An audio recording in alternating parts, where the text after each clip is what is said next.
Change my heart, O Lord, make it ever new. Change my heart, O Lord, may I be like you. You are the potter, I am the clay.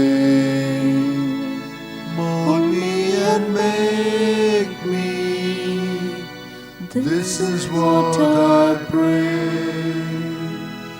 Change my heart, O Lord, make it ever new. Change my heart, O Lord, may I be like you. Good morning and a warm welcome to today's Eucharistic celebration. Today's Mass is offered as thanksgiving by the Patrick family. We also pray for the personal intention of Tivola and Terry Pereira. We pray for the personal intention of Pinky and Shahid. And we also pray for the soul of Luis Maria da Costa. Let's sign ourselves in the name of the Father, and of the Son, and of the Holy Spirit. Amen. Amen. The grace of our Lord Jesus Christ, the love of God, and the communion of the Holy Spirit be with you all. And And with also your with you. spirit. My dear friends, today we shall reflect on the life of Saint Maria Josepha of the Heart of Jesus. We see that she lost her father at a very early age, when she was barely 15.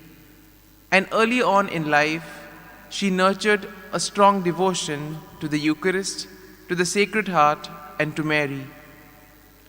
Deeply inclined to solitude, but then she received a severe bout of typhus, and this put an end to her dream of joining the contemplative Conceptionists. Then she felt a calling to an active religious life, and as a result of that, she then joined the Servants of Mary. But then realizing that her vocation lay in caring for the sick and for the suffering in hospital, she left the institute along with 3 other sisters who had the same zeal and vigor. She actively was involved in her work, caring for the sick and also touching the lives of others. But then a protracted illness restricted her in bed and confined her only to a house in Bilbao. But even then, she was able to touch the lives of many and make a difference through her various acts. And similarly, as we reflect on this saint, let us ask the Lord to give us the grace that we too may be inspired by Saint Maria Josepha of the Heart of Jesus, and that we may be filled with this zeal and vigor to do something good for the others, and be a spark in the light of others. Brethren, let us now acknowledge our sins and prepare ourselves to celebrate the sacred mysteries. I confess to Almighty God and to you, my brothers and sisters, that I have greatly sinned in my thoughts and in my words, in what I have done and in what I have failed to do, through my fault, through my most grievous fault. Therefore I ask Blessed Mary, ever Virgin, all the angels and the saints, and to you, my brothers and sisters, to pray for me to the Lord our God. May Almighty God have mercy on us, forgive us our sins, and bring us to everlasting life. Amen. Lord, have mercy. Lord, have mercy. Christ, have mercy. Christ, have mercy. Lord, have mercy. Lord, have mercy. Let us pray. O God, by whose wondrous grace we are enriched with every blessing, grant us so to pass from former ways to newness of life, that we may be made ready for the glory of the heavenly kingdom, through our Lord Jesus Christ, your Son, who lives and reigns with you in the unity of the Holy Spirit, one God, forever and ever. Amen.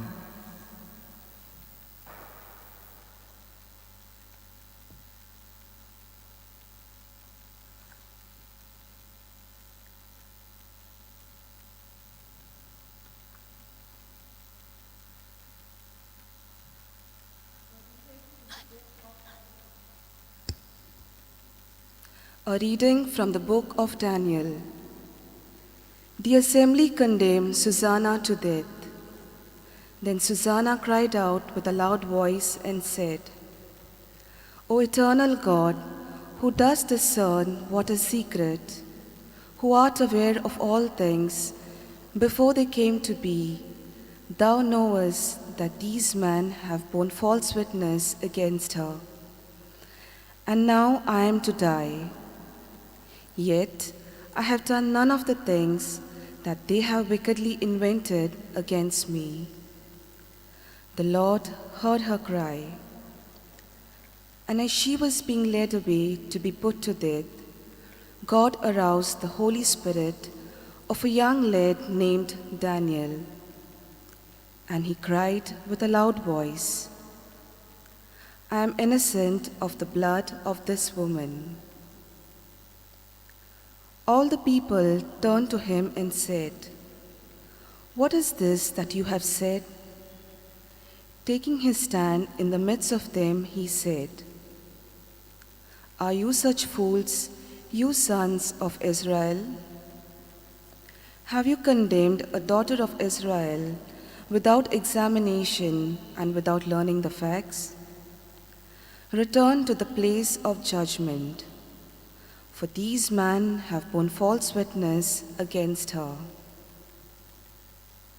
Then all the people returned in haste, and the elders said to him, Come, sit among us and inform us, for God has given you that right. And Daniel said to them, Separate them far from each other, and I will examine them. When they were separated from each other, he summoned one of them and said to him, You old relic of wicked days, your sins have now come home, which you have committed in the past, pronouncing unjust judgments, condemning the innocent, and letting the guilty go free. Though the Lord said, Do not put to death an innocent and righteous person. Now then, if you really saw her, tell me this. Under what tree did you see them being intimate with each other? He answered, Under a mastic tree. And Daniel said, Very well. You have lied against your own head. For the angel of God has received the sentence from God and will immediately cut you in two.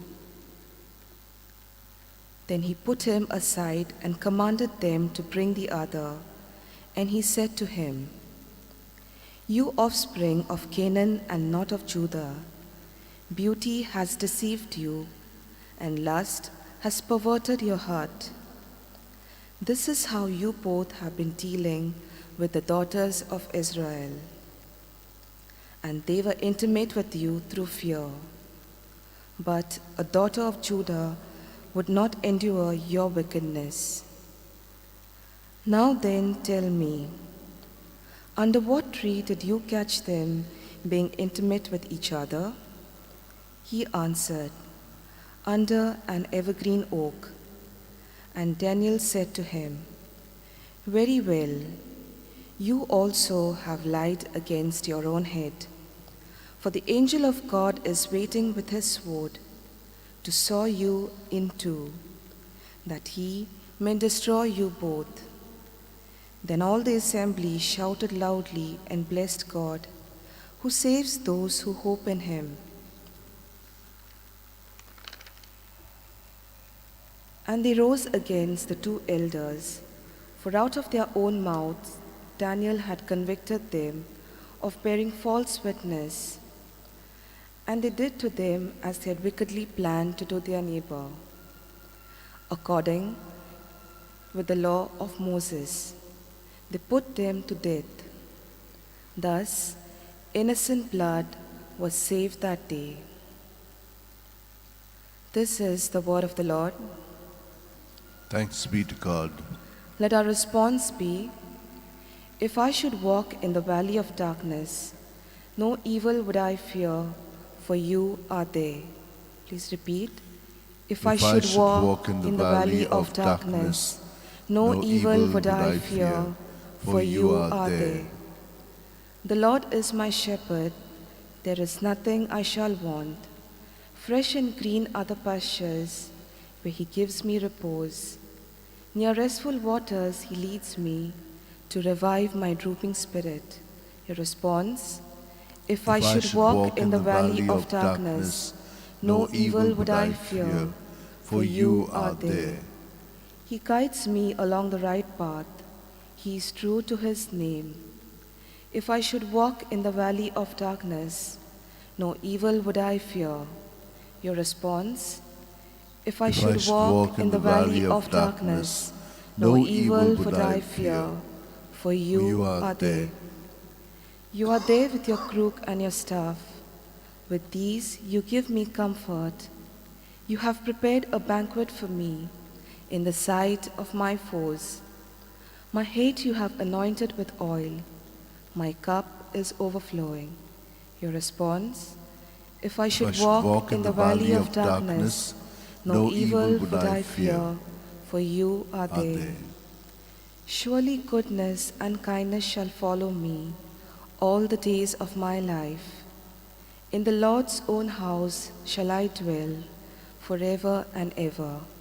Your response: If I should walk in the valley of darkness, no evil would I fear, for you are there. Kindly rise for the gospel acclamation. Your words, Lord, are spirit and life. You have the words of eternal life. The Lord be with you. And with your spirit. A reading from the Holy Gospel according to St. John. Glory to you, O Lord. Jesus went to the Mount of Olives. Early in the morning, he came again to the temple. All the people came to him, and he sat down and taught them. The scribes and the Pharisees brought a woman who had been caught in adultery, and placing her in the midst, they said to him, "Teacher, this woman has been caught in the act of adultery. Now in the law of Moses, it is said that such a person should be stoned. What do you say about her?" This they said to test him, that they might have some charge to bring against him. Jesus bent down and wrote with his finger on the ground. And as they continued to ask him, he stood up and said to them, "Let him who is without sin among you be the first to throw a stone at her." And once more he bent down and wrote with his finger on the ground. But when they heard it, they went away one by one, beginning with the eldest, and then Jesus was left alone with the woman standing before him. Jesus looked up and said to her, "Woman, where are they? Has no one condemned you?" She said, "No one, Lord." And Jesus said to her, "Neither do I condemn you. Go and do not sin again." The Gospel of the Lord. Praise Praise to you, be to you, Lord Lord Jesus Jesus Christ. My dear friends, today we shall reflect on the theme, not judging others. In today's world, we see that it is very common in order to put the blame on others. Whenever we are caught up in a tough situation, or whenever we are blamed for something, we immediately like to put the blame on somebody else. And if we cannot find somebody else, we always put the blame on the devil. We say that the devil made me do it. But we never like to take responsibility for our own actions. And sometimes we see that when accusations are brought against us, we tend to find various excuses. And the readings of today, in a very special way, ask us one important question. When accusations are brought against us, how do we respond, and to whom do we turn to help? In today's first reading from the book of Daniel, we have the story of Susanna, who was a godly woman who loved God and His word. But then we had these two wicked judges who tried to seduce her, and when they could not get what they wanted, they falsely tried to accuse her. Now, at that time, adultery was a serious offense, and according to the law of Moses, the person had to be stoned. And in that way, it was also said that they required two persons as witness in order to prove the person guilty. And so, when these two people came and falsely accused Susanna, she had no chance. But then we also see that if our conscience is clear, if we know that we have not done any wrong, and if we have placed our faith and trust in the Lord will definitely send one of His angels to protect us. And in this way we see the Lord sent Daniel to Susanna, and an innocent blood was saved. Similarly, in our lives too, sometimes it may happen that if we don't get the way we want it, we tend to take revenge on others. We tend to blackmail others or falsely implicate others. And therefore, today's reading invites us that for everything there is a response. For every act of ours, we have a price to pay. A glance at today's gospel reveals to us the unjust accusations that were brought against Jesus. Now, when we see the scribes and the Pharisees, they always wanted an opportunity in order to test Jesus. They were annoyed that Jesus was being so practical, that Jesus was being so human, and that sometimes He would change the laws here and there. And as a result of this, we see that today, when there was a case that was brought to Him, they brought it with the intention to test Him. Now, in those days, whenever the people faced a certain question or a moral dilemma, they immediately went to the rabbis in order to seek for intervention. And here we see that the woman was brought before Jesus who had committed adultery. Now, this woman who had committed adultery, in a way, had probably lost hope because she knew that she had done something wrong. And over here we see that once again, adultery was a serious crime because it would wreak havoc in the family. And it was one of the three gravest sins at that time. And in a way, probably we can also see that Jesus was faced with a dilemma. If Jesus had to say, "I pardon you, go," then the scribes and the Pharisees would have said, Jesus does not follow the law of Moses. If Jesus had to not pardon the woman, then the followers of Jesus, all those who had seen Jesus being merciful and kind, would have lost hope in him. So as a result of it, Jesus was also faced with a tricky situation. But what does Jesus do? Jesus asks them to reflect on their lives. In a way, when Jesus says, "Those who have not sinned may throw the first stone," he invites all of them gathered over there to reflect on their lives and to check whether they are guilty or whether they are pure at heart. And we see, in the end, no one dared to throw a stone, because each one of them was able to identify that they themselves had not been pure. And similarly, Jesus pardons us, restores our life, and invites us to begin a new life. Jesus always offers us two choices. Either we can go back to our former ways of sin, or we can make a strong decision and change our lives. And this is exactly what happens at the sacrament of reconciliation. When we go for confession, when we come out, we have two choices: to continue on the same old path, or after experiencing the forgiveness of Jesus, to begin a new life. And today, in a special way, let us ask for this grace, that we too may not be judgmental about others, and that just as we have experienced the forgiveness of Jesus, we too may share it with others around us.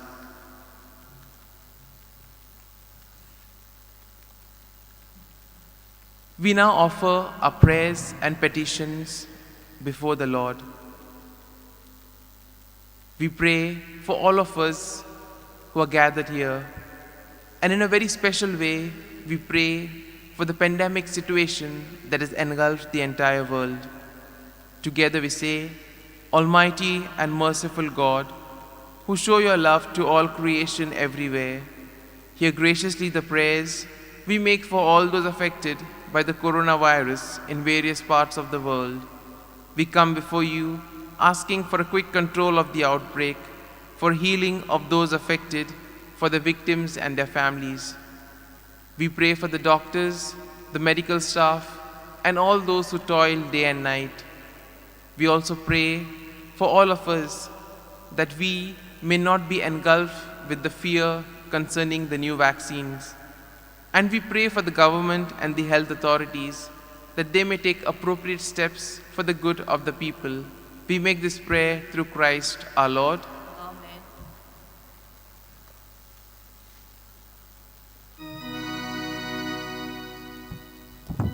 All that I am, all that I do, all that I ever had, I offer now to you.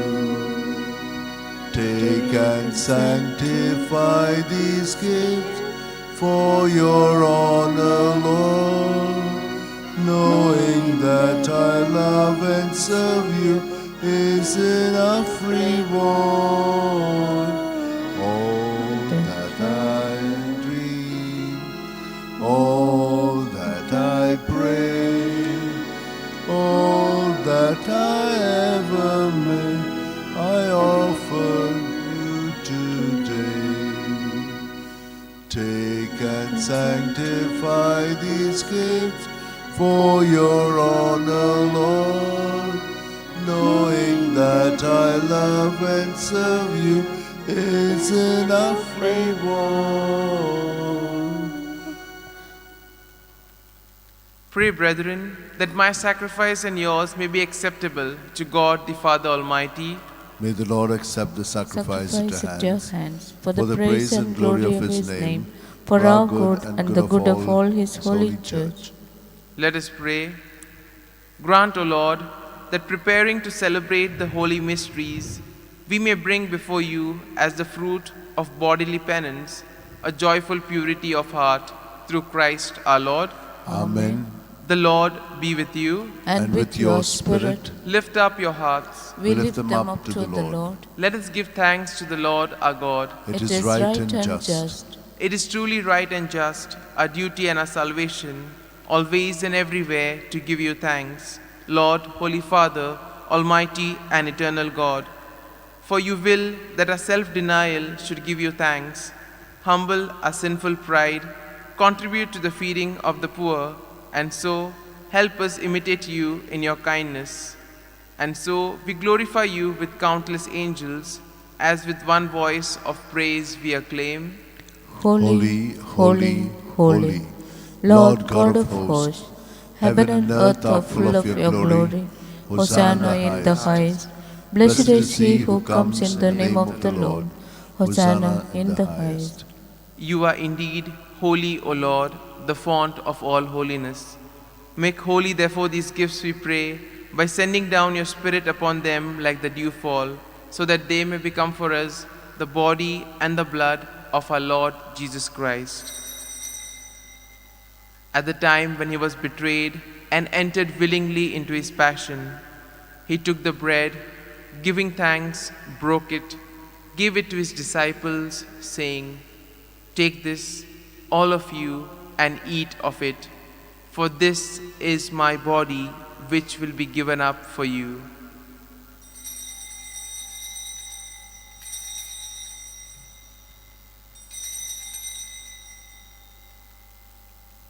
In a similar way, when supper was ended, he took the chalice, once more giving thanks, gave it to his disciples, saying, "Take this, all of you, and drink from it, for this is the chalice of my blood, the blood of the new and eternal covenant, which will be poured out for you and for many for the forgiveness of sins. Do this in memory of me."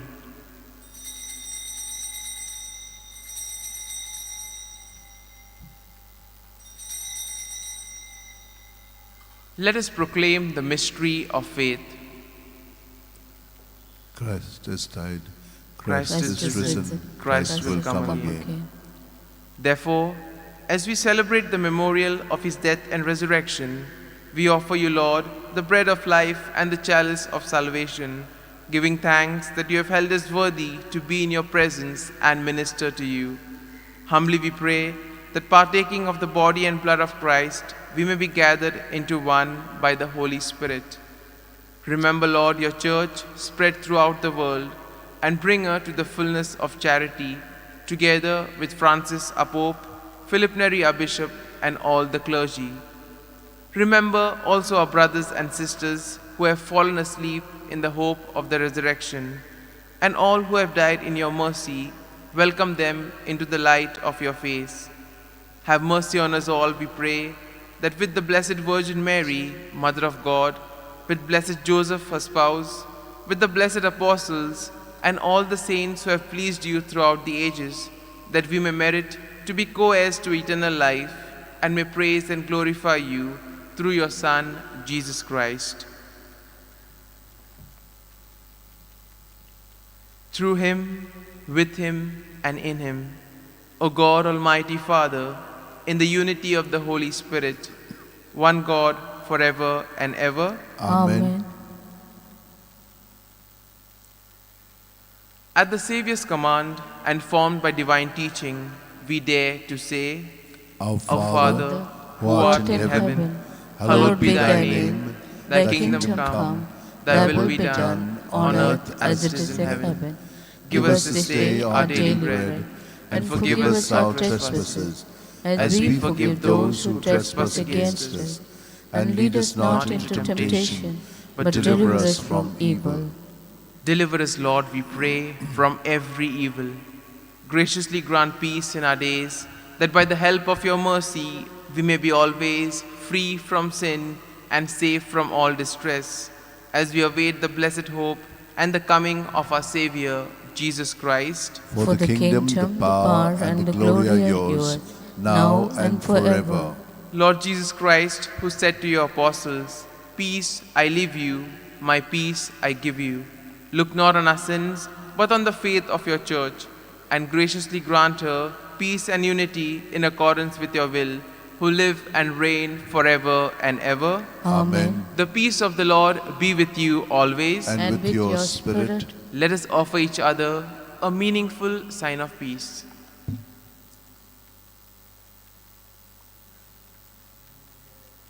Lamb of Lamb of God, God, you take away the sins of the world, have mercy on us. Lamb of God, you take away the sins of the world, have mercy on us. Lamb of God, you take away the sins of the world, grant us peace. Behold the Lamb of God.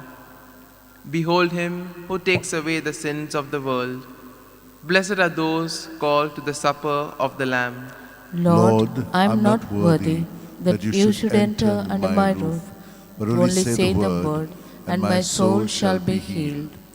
My Jesus, I believe that you are present in the most holy sacrament. I love you above all things, and I desire to receive you into my soul. Since I cannot at this moment receive you sacramentally, come at least spiritually into my heart. I embrace you as if you were already there and unite myself wholly to you. Never permit me to be separated from you. Amen. Amen.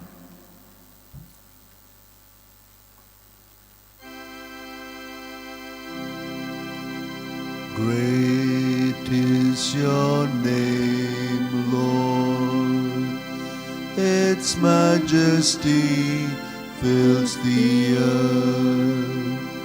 Your majesty is praised above the heavens, on the lips of children and of babes.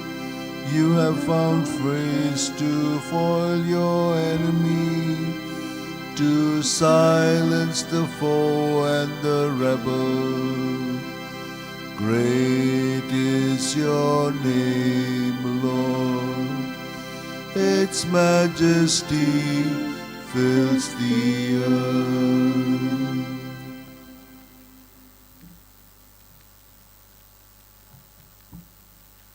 Let us pray. Strengthened by the blessing of your sacraments, we pray, O Lord, that through them we may constantly be cleansed of our faults, and by following Christ, hasten our steps upward towards you. Through Christ our Lord. Amen. The Lord be with you, And with your spirit. and may Almighty God bless you, the Father, the Son, and the Holy Spirit. Amen. The Mass is ended. Let us go in peace to love and serve the Lord. Thanks be to God.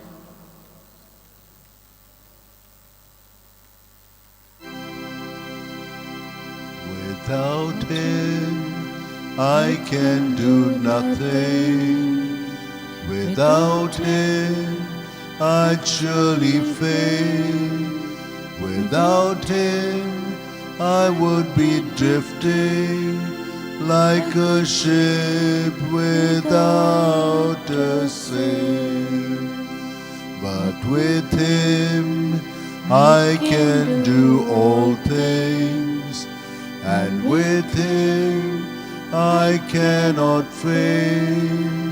And over the stormiest ocean, in perfect peace I'll sail. To be like Jesus, to be like Jesus, all I ask, to be like him. All through life's journey, from earth to glory, all I ask, to be like him, to be like Jesus, to be like Jesus, all I ask, to be like him. Not in a measure, but in its fullness. All I ask, to be like him.